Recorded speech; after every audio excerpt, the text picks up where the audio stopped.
Bine v-am găsit din nou.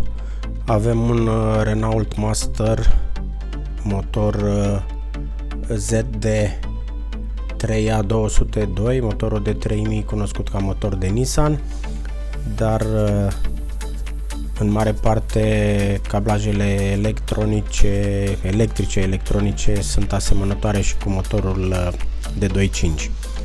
Dacă este cineva care are nevoie de aceste scheme electrice și crede că îl pot ajuta, îmi poate lăsa un mesaj fără niciun fel de problemă cu adresa de e-mail unde aș putea să îi le trimit în format PDF.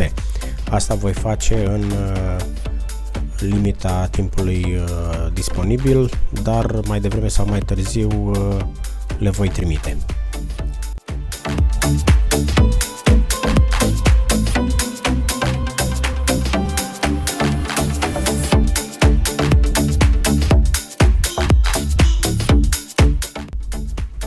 So welcome again.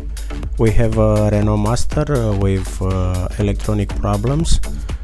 The communication between the two ECU Central and the ECU of ABS have some problem.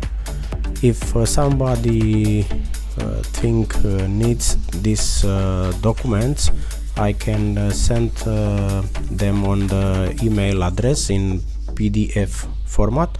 So if somebody want help, leave me an email address and I send you in my free time available. So good luck and keep in touch.